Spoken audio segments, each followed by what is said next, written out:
오신 주님의 은총과 평강이 오늘 이 자리에서 예배드리는 모든 분들 가운데 함께 하시기를 다시 한번 간절히 축원합니다.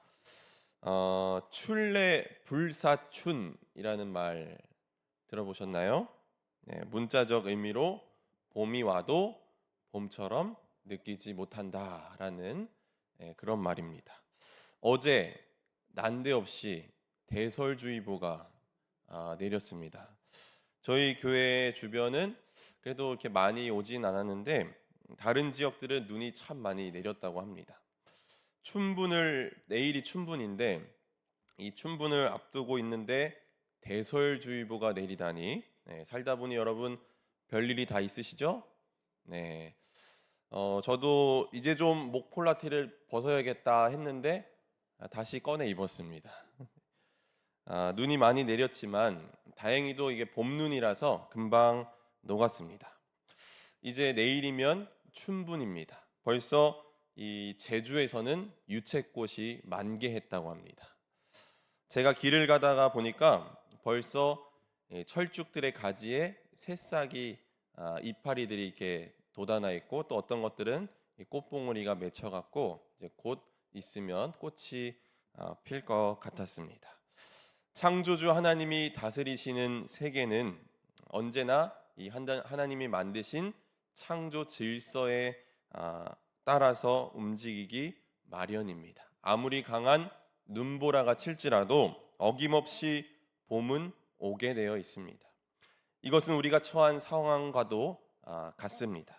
오늘 우리 앞에 주어져 있는 현실은 암담하기 그지없지만 희망은 언제나 하나님으로부터 오는 줄로 믿습니다. 아멘. 인간의 이 희망이 끝난 곳에서 하나님은 다시 그곳에서 희망을 가져오시는 줄로 믿습니다. 정말 감사한 것은 죄로 인해 죽을 수밖에 없는 우리를 하나님께서 구원해 주시고, 또 구원받은 우리를 통해서 하나님 당신의 일을 하기 원하신다는 것입니다.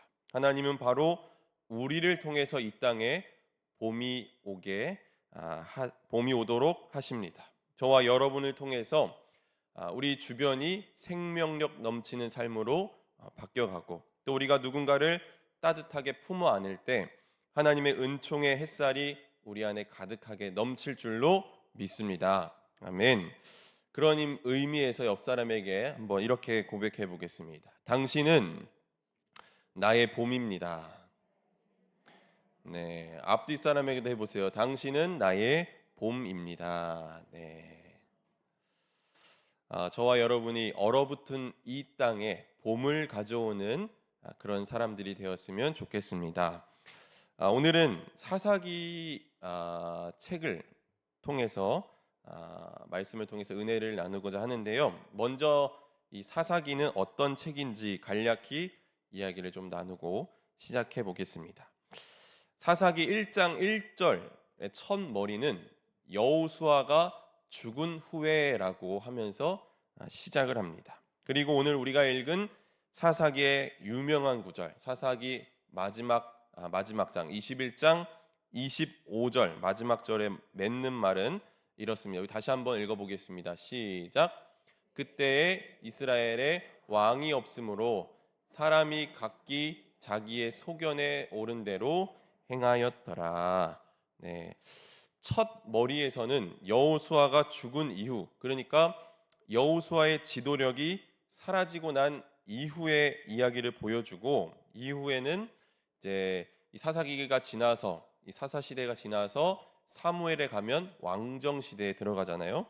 이 우리 나눠드린 프린트를 보니까 이 사사 시대가 250년 동안 지속되었다고 했는데, 이 긴 역사의 끝에 사람들이 결국 자기의 뜻대로, 제멋대로 그렇게 되었다고 사사기는 기록하고 있습니다. 그래서 이 사무엘서에 가면 왕정 시대로 들어가고, 또 하나님이 약속하신 이 다윗 왕이 세워지게 되는데, 이 여호수아의 정복 전쟁 이후 왕정 시대로 가는 그 사이에 과도기의 책이 바로 사사기라는 겁니다. 여러분, 사사라는 이름은 여호수아의 죽음 이후에 이 지도력을 상실한 시대에서 하나님의 영에 사로잡혀 등장한 이스라엘의 지도자를 가리켰던 직책의 이름입니다. 그게 바로 사사인데, 유명한 사사들이 많이 있죠. 온니엘, 드보라, 기드온, 또 삼손 등등 여러 가지 여러 명의 사사들이 있습니다. 이 사사라고 번역한 이 히브리 말 쇼페팀이라고 하는데, 이 쇼페팀의 기본 의미는 재판관이라는 의미입니다. 영어 성경의 이름은 judges라고 해갖고 이것을 우리말로 번역할 때는 사사라고 그렇게 번역을 했습니다. 근데 우리가 생각했을 때 사사라고 하면 재판관이라는 이름이 잘 안 어울리는 것 같고, 전쟁에서 이 승리를 가져오고 전쟁으로 해서 백성들을 구원해내는 역할이 우리가 사사라고 보통 알고 있습니다. 고대 세계에서 재판이라는 것은 왕의 몫입니다. 고대 세계에서 왕이 해야 할 중요한 역할들이 있는데, 그것은 전쟁에서 그 전쟁을 이끄는 지휘자가 되는 것이고, 또 통치하고 있는 백성들의 재판관이 되는 것이고, 또 종교의 집전자가 되는 것입니다. 자, 그런데 사사들이 우리 재판관들의 이미지보다는 대부분 전쟁에서 싸워 이기는 그런 이미지들로 기억되는데, 사사기 4장 5절에 보면 이런 말씀이 있습니다. 그는 에브라임 산지 라마와 베델 사이 드보라의 증료나무 아래에 거주하였고 이스라엘 자손은 그에게 나아가 재판을 받더라라고 기록되어 있습니다. 그래서 이 사사라는 존재들은 백성들 사이에 갈등이 생기면 그 갈등을 재판하는 역할을 하기도 하고, 또 외부의 침입이나 전쟁에서 적들과 싸워서 백성들을 건져내는 그런 전쟁의 지휘관 역할도 했다는 것입니다. 그런데 왕이라는 히브리어 단어가 있음에도 불구하고 왜 재판관이라는 이 직책을 사용했을까? 그 이유가 무엇일까요? 그것은 사사기가 왕권에 대한 것을 경계하고 있다는 것입니다. 예를 들어서 기드온을 찾아와서 백성들이 기드온에게 말합니다. 당신이 우리를 다스려 주소서라고 이렇게 기드온에게 이야기를 합니다. 그때 기드온이 딱 잘라서 뭐라고 이야기합니까? 사사기 8장 23절 보니까 내가 너희를 다스리지 아니하겠고 나의 아들도 너희를 다스리지 아니하겠고 오직 여호와께서 너희를 다스리시리라라고 그렇게 기드온이 이야기하고 있습니다. 또 기드온이 죽은 다음에 기드온의 아들이었던 아비멜렉이 등장해서 자신을 왕으로 추대해 달라고 했지만 거센 저항에 부딪혀서 곧바로 붕괴되고 맙니다. 그래서 이 사사기는 오직 왕은 하나님 한 분뿐이라는 것을 계속해서 이야기하고 있는 것입니다. 나눠드린 프린트물에는 사사기를 세 부분으로 나눴지만 더 크게는 두 부분으로 나눌 수 있는데 1장부터 16장까지를 전반부로 보면 이 온니엘부터 삼손까지 이 사사들의 이야기가 쭉 나옵니다. 그리고 17장부터 21장은 사사가 등장하진 않지만 두 가지 에피소드가 나오는데 이 사사기 17장 6절 첫머리에도 이 말씀이 나옵니다. 그때에 이스라엘의 왕이 없었으므로 사람마다 자기 소견에 옳은 대로 행하였더라. 오늘 우리가 읽은 사사기 21장 25절 마지막에도 있는 말씀이죠. 그러니까 두 번째 파트가 시작하는 처음 구절에 이 말씀이 있고 마지막 맺는 말에도 이 말씀이 동일하게 기록되어 있다는 것입니다. 결국 사사기 전체는 왕에 관한 이야기입니다. 그런데 그 왕은 다윗 같은 하나님을 경외하는 그 왕이 없었다라고 말하는 게 아니라 우리를 통치하시는 분은 오직 야훼 하나님 한 분뿐이라는 것을 이야기하고 있는 것입니다. 그래서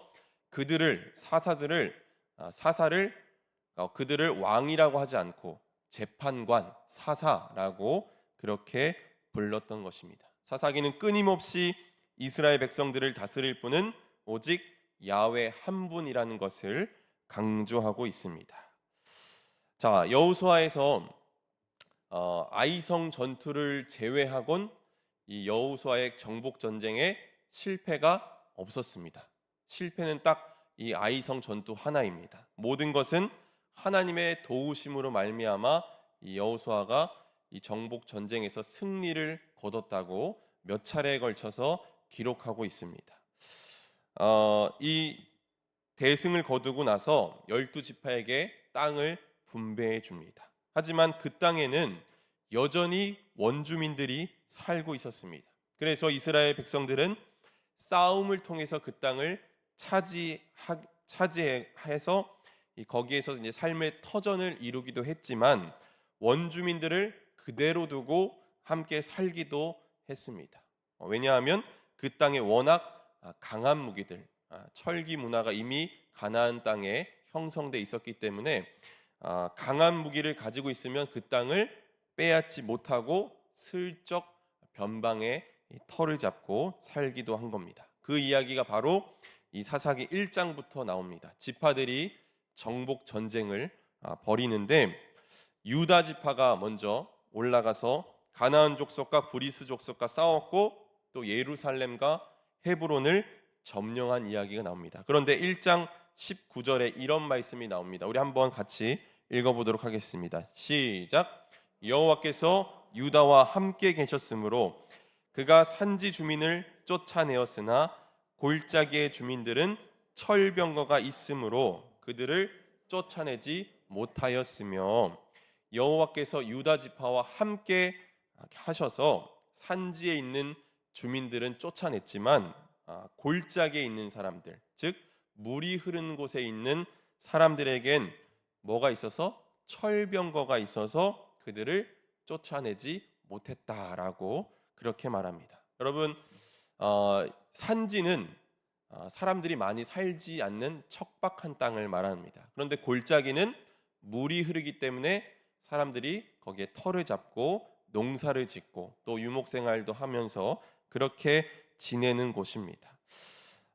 다시 말하면 살기 좋은 곳이 바로 골짜기인데 이 골짜기에는 철병거를 가지고 있는 이들이 있었기 때문에 쫓아냈으나 쫓아내지 못했다라고 이야기하고 있는 겁니다. 자, 그리고 1장 27절 28절 말씀 한번 보겠습니다.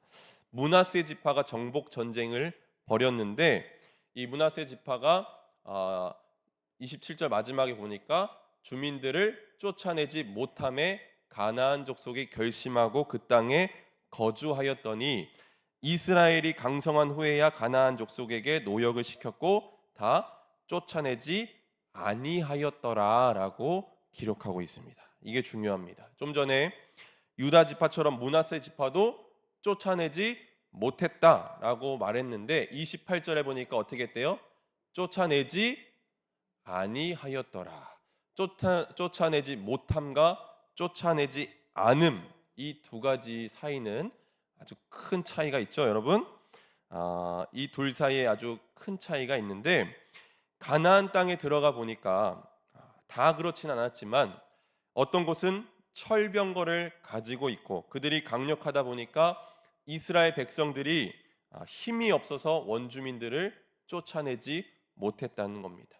하나님의 도우심으로 말미암아 그들이 하나님이 함께 계셔서 모든 전쟁에 승리했다고 했지만 하나님을 그들은 전적으로 신뢰하지 않았던 것입니다. 그래서 척박한 산지의 자리를 슬그머니 자리를 잡고 있다가 조금씩 내려와서 그들에게 스며들어서 그렇게 살았던 것입니다. 이게 바로 쫓아내지 못했다는 것이고 시간이 지나서 이제 원주민들과 힘이 어느 정도 비등비등해졌습니다. 그러면 견줄만하게 되었을 때는 원주민들을 잘 이용해서 노역을 시키면 자기들에게 이익이 되니까 그들을 쫓아내지 아니하였다라고 그렇게 말하고 있는 겁니다.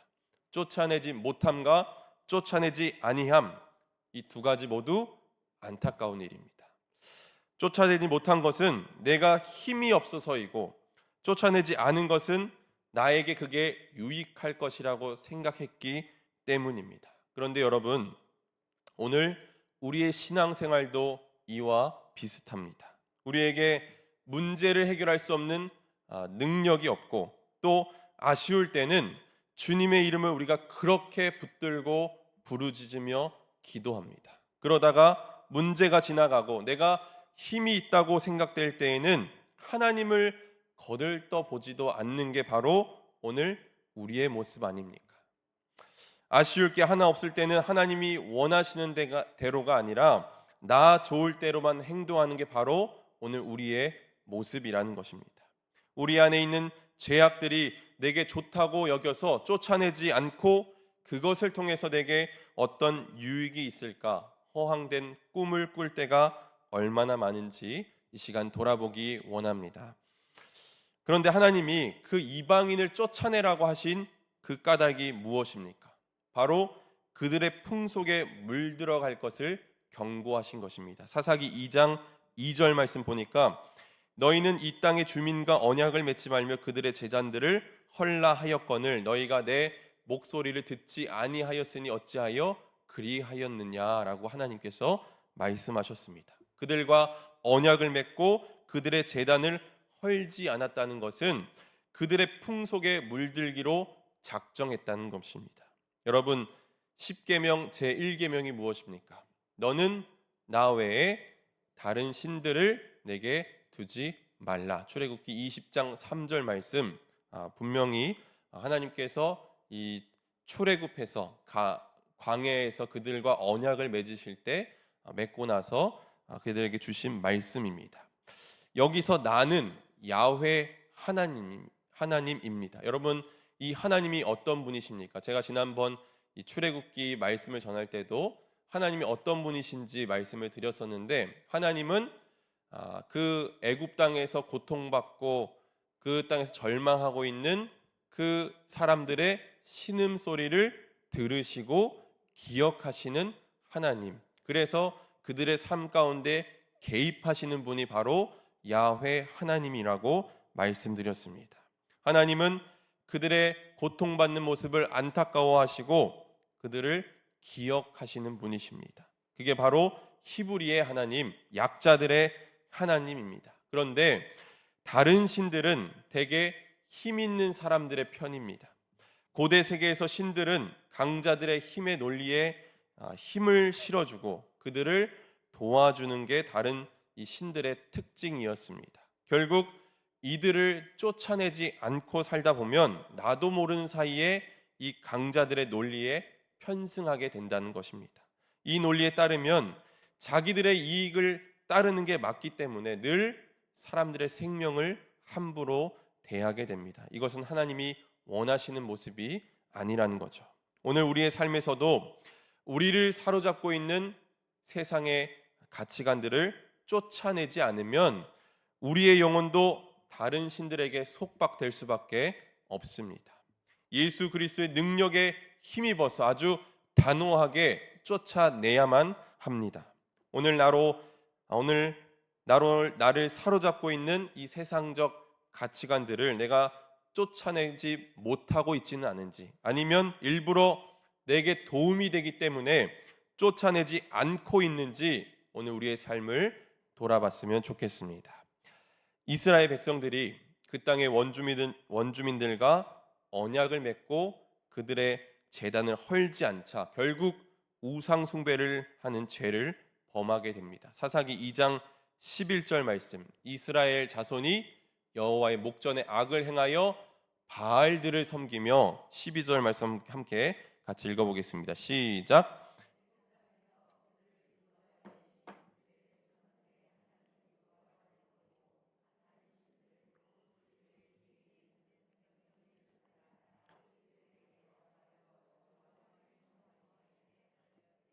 네, 바알은 여러분 풍요를 상징하는 신입니다. 고대 세계에선 바알이 하늘을 관장한다고 그렇게 믿었습니다. 농사를 지을 때 가장 중요한 게 적절한 때에 비가 내리는 거잖아요. 그러니까 이 하늘을 관장하는 바알이 비를 내려줘서 농산물을 많이 수확할 수 있다고 믿었기 때문에 이 바알을 풍요의 신이다라고 그렇게 불렀습니다. 그리고 그들은 13절에 보면 아스다롯도 섬겼다고 말하고 있는데, 아스다롯은 이 바알의 아내인데 바로 다산의 신입니다.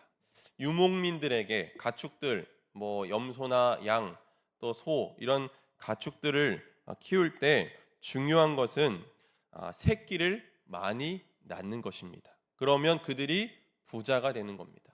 농산물을 많이 수확하고 자신들이 기르고 있는 가축들이 새끼를 많이 나면 날수록 그들은 부자가 되는 겁니다. 그러니까 이렇게 풍요와 다산을 준다고 하는 신들에게 사람들이 마음을 빼앗긴 것입니다.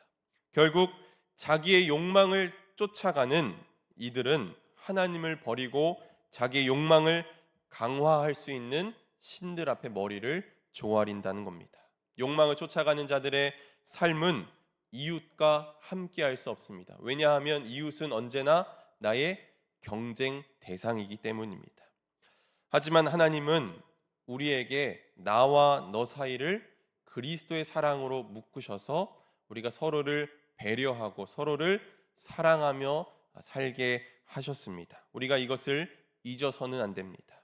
오늘 우리에게 필요한 것은 내가 만나는 모든 이들을 하나님의 시선으로 바라보는 일입니다. 정말 정확하게도 어딜 가든지 내 마음에 꼭 맞는 사람만 있지 않습니다. 내 마음에 들지 않는 사람도 분명 있기 마련입니다. 그럼에도 그를 하나님의 시선으로 바라봐야 한다는 겁니다. 그를 하나님의 시선으로 바라보면 그가 달리 보이기 시작하는 줄로 믿습니다. 우리 옆 사람에게 한번 고백합니다. 하나님의 시선으로 보니 당신의 얼굴에서 빛이 납니다. 다시 한번 하나님의 시선으로 보니 당신이 너무도 아름답습니다. 네, 하나님을 저버리고 욕망을 쫓아가는 이들을 향해서 하나님은 진노하십니다. 사사기 2장 14절 여호와께서 이스라엘에게 진노하사 노략하는 자의 손에 넘겨주사 그들이 노략을 당하게 하시며 라고 이렇게 기록되어 있습니다. 하나님의 진노는 이방인들에게 그들이 이스라엘 백성들이 노략을 당하게 하는 것입니다. 이게 바로 하나님의 벌입니다. 바알과 아스다롯을 섬겨서 그들은 풍요롭게 되길 원했지만 정작 하나님이 진노하셔서 그들의 풍요를 다 빼앗아 가버리시고 그 풍요를 빼앗길 때 우상들은 아무것도 하지 못했다는 겁니다. 그들의 괴로움이 극심하여 하나님께 부르짖으면 하나님은 어떻게 하십니까? 너무나도 긍휼이 많으시고 노하기를 더디하시는 분이시고 사랑이 한없는 분이시기에 또 백성들이 고통받는 모습을 참아 볼 수 없어서 그때 사사를 세워서 그 이방인들의 손에서 건져내십니다.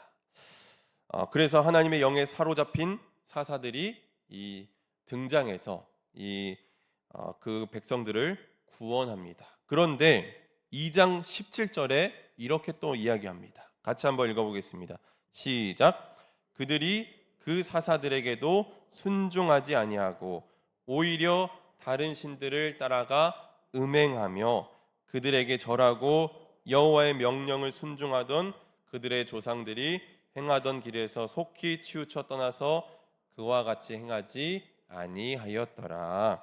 고통받고 부르짖는 이들을 하나님께서 긍휼히 여기셔서 기껏 사사를 세워서 그들에게 보냈더니 그들이 좀 평안해지기 시작하니까 오히려 다른 신들을 따라가서 음행하고 우상을 숭배하고 하나님을 저버렸다는 것입니다.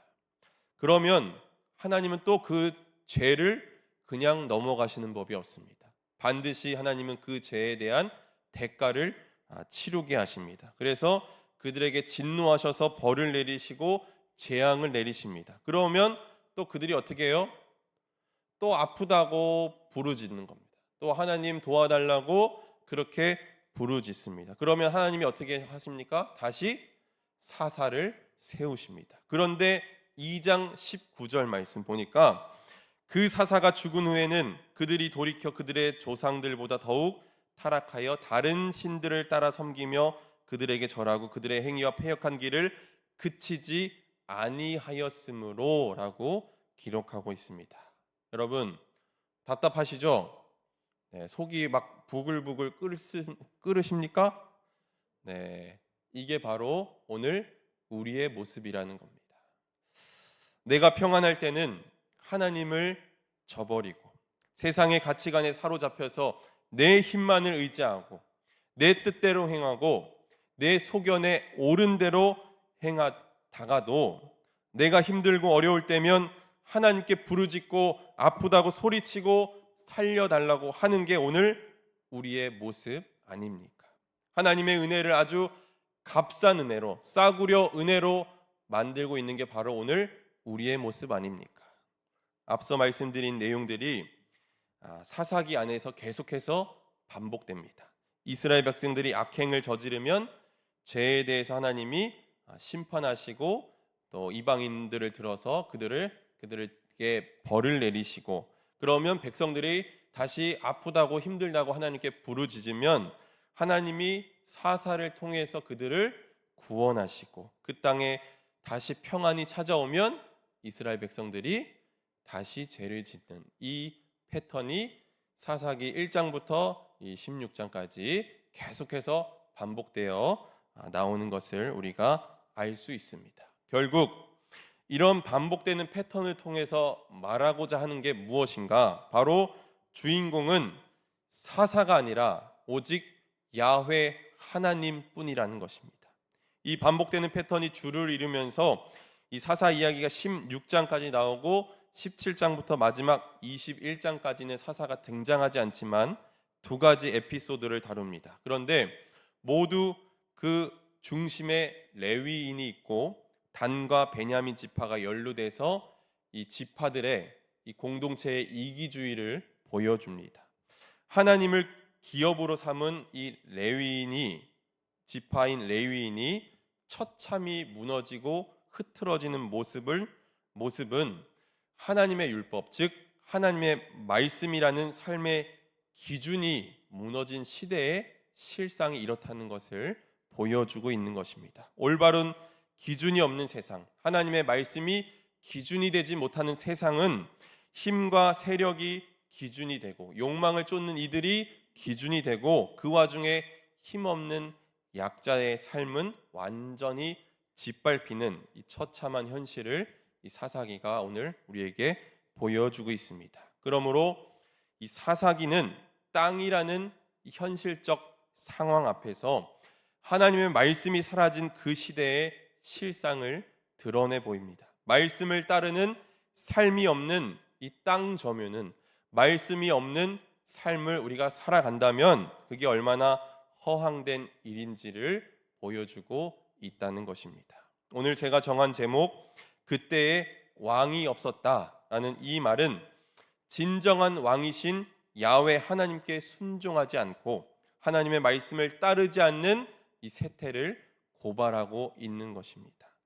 사사기의 첫머리는 여호와께 여쭙는 장면으로 시작을 합니다. 1장 1절에 여호수아가 죽은 이후에 정복 전쟁에서 누가 올라가야 할지, 누가 치러 올라가야 할지 하나님께 묻는 것으로 시작하지만 마지막에는 왕이 없는 이스라엘을 드러내며 끝을 맺습니다.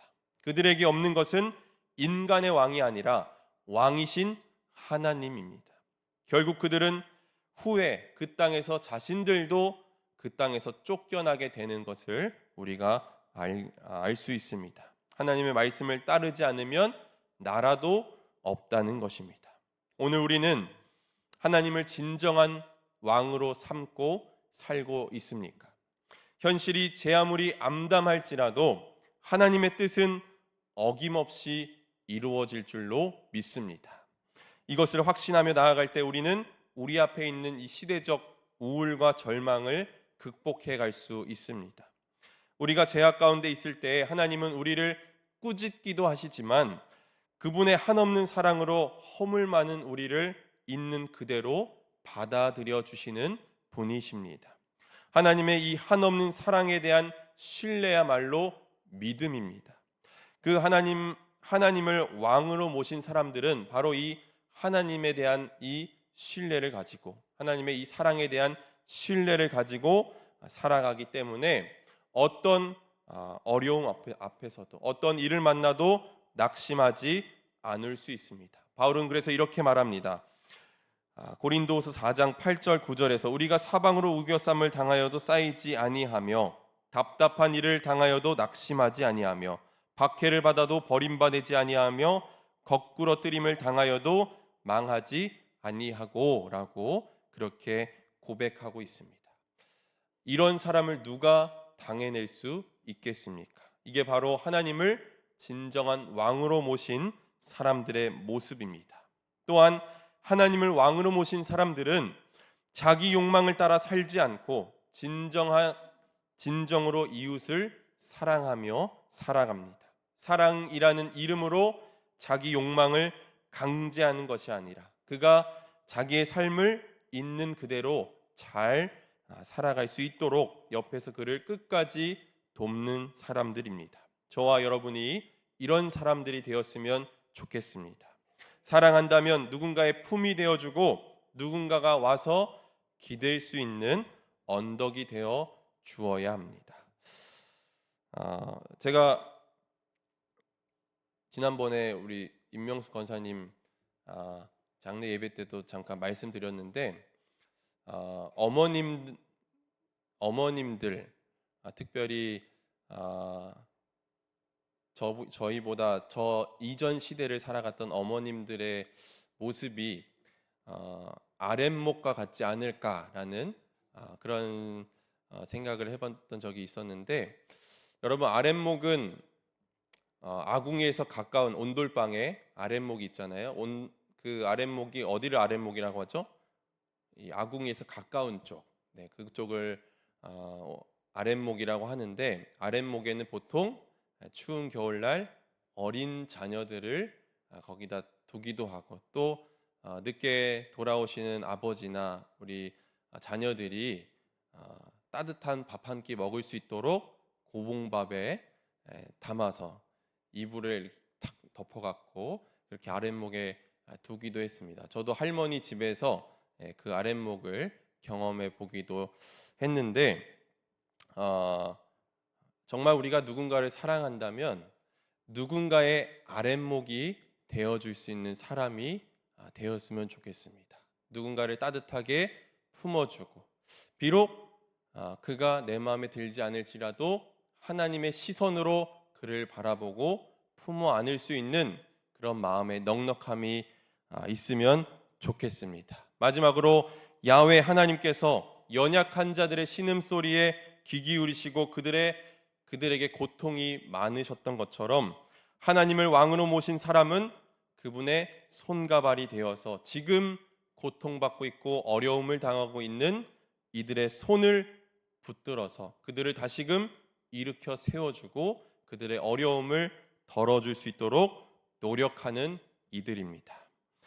우리는 오늘 사사기에 나오는 이스라엘 백성들처럼 평안할 때면 하나님을 저버릴 때도 많고 신실하지 못할 때도 많지만, 하나님의 신실하신 사랑은 여전히 변함이 없으신 줄로 믿습니다. 하나님은 여전히 일하고 계시고, 하나님은 여전히 이 어두운 땅에 우리를 통해서 봄이 오기를 원하고 계시는 줄로 믿습니다. 하나님만을 우리의 진정한 왕으로 삼고 나아가시고 얼어붙은 이 땅에 봄을 가져오는 저와 여러분이 되기를 주님의 이름으로 간절히 축원합니다. 아멘. 기도하겠습니다.